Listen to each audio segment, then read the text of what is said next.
Ini saya ingin mempresentasikan tentang penyusunan anggaran kas, pengertian dan tujuan penyusunan anggaran.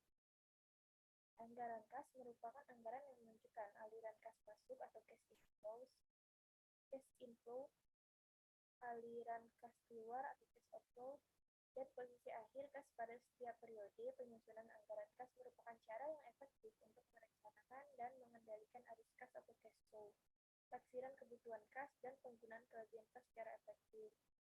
Adapun dapat kita lihat, ini adalah formula anggaran kas.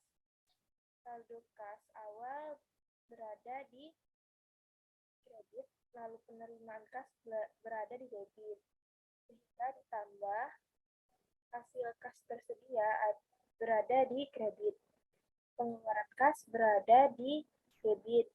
Dikurang saldo kas akhir menjadi di debit. Tujuan penyusunan anggaran kas diantaranya yang pertama menentukan posisi kas pada berbagai waktu, yang kedua memperkirakan kemungkinan defisit atau surplus, yang ketiga mempersiapkan keputusan pembelanjaan jangka pendek dan jangka panjang, yang keempat sebagai dasar kebijakan pemberian kredit, yang kelima sebagai dasar otorisasi dana anggaran yang disediakan, dan yang keenam dasar penilaian terhadap realisasi pengeluaran anggaran kas. Anggaran kas jangka pendek. Anggaran kas ini merupakan alat operasional pengendalian kas sehari-hari. Anggaran kas jangka pendek umumnya disusun dengan cara menelusuri berbagai jejak kegiatan perusahaan yang mengakibatkan arus fisik masuk dan arus fisik keluar, sumber kas dan penggunaan kas.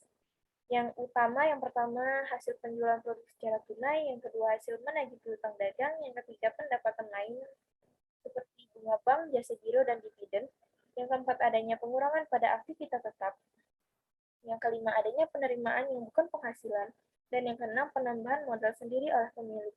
Penggunaan kas keluar yang utama yaitu berbagai pembayaran untuk keperluan operasional perusahaan sehari-hari, pembayaran pada para kreditur baik berupa bunga atau angsuran, penambahan berbagai aktivitas tetap, pembayaran pada pemilik modal, pembayaran pada pemerintah. Karena anggaran kas disusun dengan mempertimbangkan seluruh penerimaan dan pengeluaran kas yang terjadi dalam satu periode, maka metode ini disebut dengan metode penerimaan dan pengeluaran kas. Anggaran kas jangka panjang.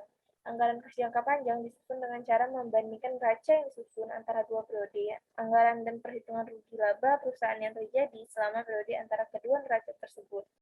Berbagai transaksi yang menyebabkan meningkatnya atau menurunnya jumlah kas dapat dipolakan sebagai berikut. Dapat dilihat pada gambar di sebelah kanan, ada sumber-sumber kas penambahan dan penggunaan kas atau pengurangan. TR lebih besar dari TC akan menghasilkan laba menurut sumber-sumber kas penambahan. Jika menurut penggunaan kas atau pengurangan, TR lebih kecil daripada TC, maka akan menghasilkan rugi.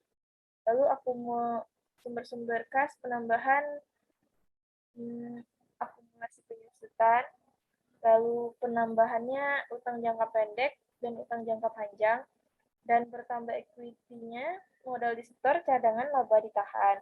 Untuk penggunaan kas atau pengurangan kas, pembelian aktiva tetap baru, berkurangnya yaitu utang jangka pendek, utang jangka panjang, berkurangnya equity yaitu modal disetor, cadangan, laba ditahan.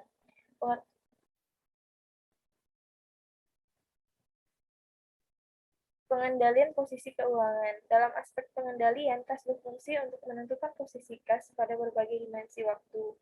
Pada umumnya, realisasi penerimaan dan pengeluaran kas berbeda dengan rencana yang telah ditetapkan dalam rencana laba. Perbedaan ini dapat disebabkan oleh yang pertama perubahan variabel-variabel yang mempengaruhi kas seperti perubahan tingkat pajak, lalu yang kedua kejadian-kejadian mendadak dan tidak diharapkan yang mempengaruhi operasi perusahaan, yang ketiga kurangnya pengendalian kas. Sistem pengendalian kas yang efektif sangat penting mengingat akibat-akibat potensial yang mungkin terjadi. Jika perusahaan menghadapi situasi yang bisa menyebabkan kesulitan kas, maka manajemen dapat melakukan pengendalian sebagai berikut, yaitu meningkatkan usaha pengumpulan piutang, mengurangi biaya-biaya kas, menunda pengeluaran modal, menunda pembayaran utang, mengurangi persediaan, mengubah waktu operasi yang mengaruhi kas. Pengendalian kas sebaiknya dilakukan dengan dua prosedur sebagai berikut. Yang pertama, evaluasi secara terus-menerus atau continuous evaluation. dengan memperhitungkan kemungkinan posisi kas di masa yang akan datang. Lalu yang kedua, pengendalian kas dengan catatan data harian atau mingguan. Cara ini biasanya digunakan oleh perusahaan yang permintaan kasnya tidak teratur, atau perusahaan yang memiliki anak cabang sehingga dapat memindahkan saldo kas dari cabang ke satu cabang yang lain tanpa mengeluarkan biaya bunga. Kesimpulan, anggaran kas menunjukkan rencana aliran kas masuk, aliran kas keluar, dan posisi akhir pada setiap periode.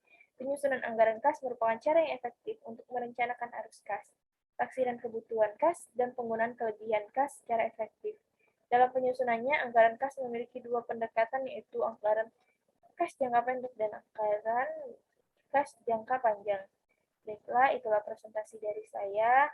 Mohon maaf jika banyak kesalahan dan kekurangan. Saya akhiri. Wassalamualaikum warahmatullahi wabarakatuh.